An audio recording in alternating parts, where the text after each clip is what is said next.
지난번에 이 본문을 가지고 드린 말씀이 두 가지 요점이었는데 첫 번째 것이 무엇이었죠? 사도들, 그들은 갈 곳이 있었다는, 갈 곳이 어디였나요? 교회였습니다. 교회는 갈 곳 없는 사람들이 언제든지 찾아갈 수 있는 곳이어야 되고,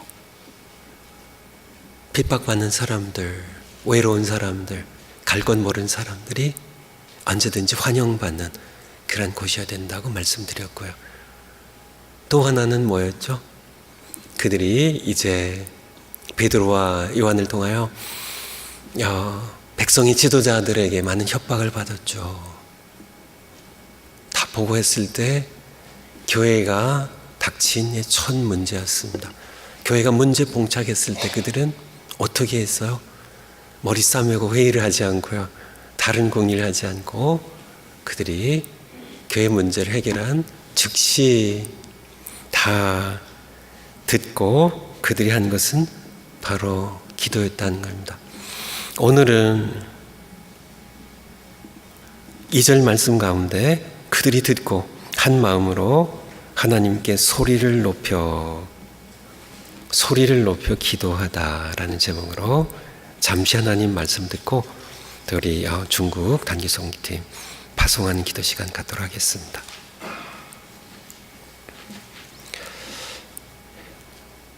제가 이렇게 저 자신도 그렇지만요, 여러분들이 기도하는 모습을 이렇게 자주 보죠. 늘 보죠. 기도하시는 가운데 소리를 내지 않고 생각으로만 기도하신 분들이 의외로 많아요. 그런데 성경적으로 보면 소리를 내어서 기도하는 것이 성경적인 기도의 모습입니다. 오늘 그 말씀을 드려요. 초대의 성도님도 문제가 심각했으니까 소리를 높여 그때는 외쳐서 부르짖어서 기도할 수밖에 없을 만큼 그렇게 문제가 심각했으니까 소리를 높였겠죠. 아니에요. 성경은 계속 기도는 소리를 내어서 하는 겁니다. 몇 가지 좀 아닌 것 같이 생각되는 성경 구절들을 조금 보면요, 사무엘상 1장 9절부터 13절 이하에 보면 사무엘의 어머니 한나의 기도가 나옵니다. 한나의 기도 13절에 보면 그가 입술만 움직이고 음성이 들리지 아니하므로 엘리 제사장이 이 여인이 술 취했나 하고 오해를 하게 되죠. 여기서 입술을 움직였다는 소리는 엘리 제사장의 귀에 들리지 않았지만은 입술을 움직였다는 말씀에 좀 우리가 주목했으면 좋겠고요. 우리 성경 가운데 묵도라는 번역된 것이 두 곳에서 나옵니다. 느헤미야 2장 4절에 보면 아닥 사스타원 앞에서 네게 무슨 근심거리가 있냐고 그렇게 물었을 때 느헤미야가 하나님께 묵도하고 이렇게 돼 있는데, 한글 성경을 번역하는 분이 정황상 묵도가 아닐까 하고 묵도로 번역한 것이지 원래 묵도는 아닙니다. 또 한 곳에 욥기 15장 4절에 보면 대만 사람 엘리바스가 욥을 정죄하면서 참으로 내가 하나님 경외하는 일을 그만둬 하나님 앞에 묵도하기를 그치게 하는구나. 여기 묵도라는 그런 번역이 다시 한번 또 나오는데 여기서도 마찬가지예요. 침묵 기도라는 의미는 아닙니다. 하나님의 말씀을 묵상하는 일반적인 표현을 가리키는 것이죠. 성경에 보면 성경에 나와 있는 이것 외에 모든 기도는 다 언어로 표현한 그런 기도였음을, 그쵸? 생각나는 대로 아브라함의 기도, 아브라함의 모든 기도 다 말로서 하나님께 표현해 드린 겁니다. 모세의 모든 기도, 엘리야의 모든 기도 불러서 응답하십시오. 야 모세의 기도, 하나님 차라리 나를 지워주세요. 이 백성을 멸절시키려면 모든 기도. 참, 이 소돔과 고모라 성을 좀 의인 50 있으면은 참 멸망시키지 않으시겠습니까? 하고 기도했더니, 그러면 45이시면 어쩌겠습니까? 전부 언어로 말로 표현했다는 얘기입니다. 느헤미야 기도, 에스라 기도도 마찬가지입니다. 예수님께서 가르쳐 주신 기도도 마찬가지고요. 너희는 이렇게 기도하라고. 하늘에 계신 우리 아버지, 모든 기도는 언어로 표현된, 입술로 하나님께 드려진 기도임. 두 번째, 그렇다면 왜 우리의 기도 가운데 왜 묵상 기도라는 것이 있고 또 침묵 기도가 있는지, 또 요즘 한국의 일부에서 유행하는 관상 기도라는 묵상 기도의 한 모습입니다. 왜 그럴까? 왜 그것들이 유행할까? 제가 느끼기엔 그것은 동양의 종교적입니다. 동양 종교는 원래 내면으로 깊이 들어가는, 내면으로 들어가거든요. 왜 내면으로 들어갈까요? 들으시는 대상이 없기 때문에 그래요.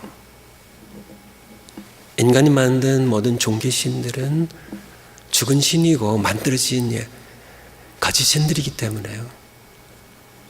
대화의 대상이 되지 않습니다. 내가 기도해도 듣질 못해요. 표현해도요. 그래서 내면으로. 한동안 제가 어렸을 때 유행했던 TM이라고요. 초월절 명상, 인도의 어떤 명상들, 어떤 불교의 참선들, 이런 것들이 주로 이런 것에 속하죠. 그렇지만은 우리 하나님은 다르셔요. 하나님께 드리는 기도는, 성경의 모든 그런 기도는 그분이 살아계시기 때문에요. 그래서 내면으로 들어간 것이 아니라 성경의 신앙과 마찬가지로 기도도 관계적이죠. 내가 기도하면 들으세요. 들으시고 내게 또 말씀하시면 내가 듣고요. 살아계신 하나님입니다. 한 분이신 창조주신 하나님. 성경에서의 기도는 바로 관계적이에요. 내가 말씀드리고 들어주시고 또 내게도 말씀해 주시고, 또 하나님께서 성경의 창세기부터 요한계시록까지 하나님께서는 말씀하신 하나님이십니다. 끊임없이 여호와의 말씀이 내게 임하니라. 에스겔에게 임하고요, 예레미야에게 임하고요. 참 예수님 자신이 요한복음 1장에 말씀으로 그렇게 표현된 것처럼 말씀하신 하나님, 우리가 기도를 하면 들으신 하나님. 그래서 기도라는 것을 오늘 드리는 말씀으로 이렇게 적용해서 설명한다면, 마음의 생각을 언어에 담아 드리는 것이 기도입니다. 그것이 성경적인 기도예요. 깊은 우물이 있죠. 드레박을 내려서 물을 드레박으로 이렇게 길어내는 것처럼, 나의 마음 깊은 곳에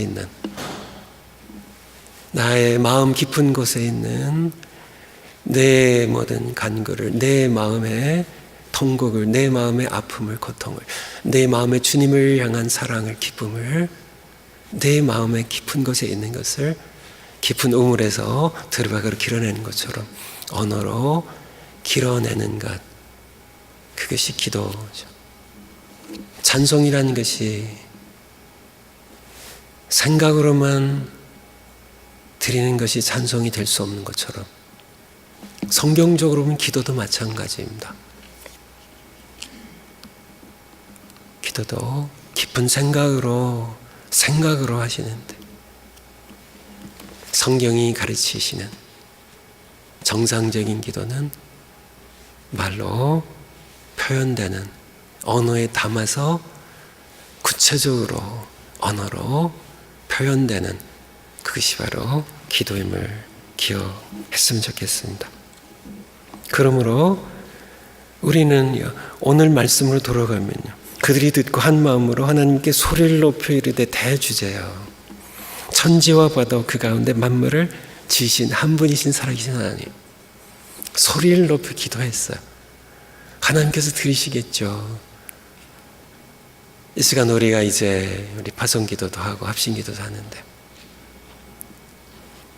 급할 때 뭐 여러 가지 위급한 일들이 있을 때 소리를 높여 기도하세요.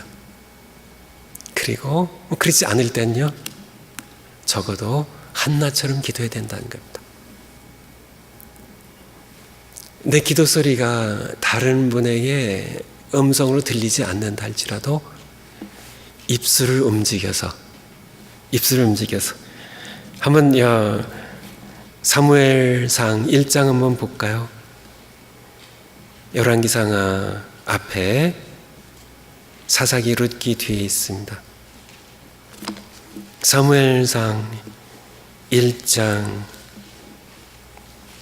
408면이네요. 구약성경. 제가 읽어드릴게요.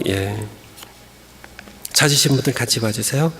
10절에 한나가 마음이 괴로워서 여호와께 아기를 못 낳았거든요. 근데 이 당시는 일부 다처제가 그 당시에 그 일반 문화였기 때문에요, 이제 다른 아내인 분인나는 자녀들 쑥쑥 잘 낳는데 자기는 자식을 못 낳아요. 마음이 괴로워서 여호와께 기도하고 통곡하며 13절 한나가 속으로 말하며 입술만 움직이고 음성은 들리지 아니하므로 엘리 제사장이 오해를 하죠. 우리가 적어도 한나처럼 작은 소리로 한다 할지라도, 다른 분들이 내 기도 소리의 음성을 듣지 구별 못한다 할지라도 입술을 움직였다는 것은 언어로 표현을 했다는 얘기입니다. 적어도 그렇게는 하셔야 돼요. 조용하게 기도할 때도요, 내 마음의 깊은 한나처럼 통곡을, 아픔을 언어로 길어내세요. 하나님께 구체적으로 표현을 하세요. 그것이 바로 성경에서 우리에게 주시는 기도가 무엇인지에 대한 말씀입니다.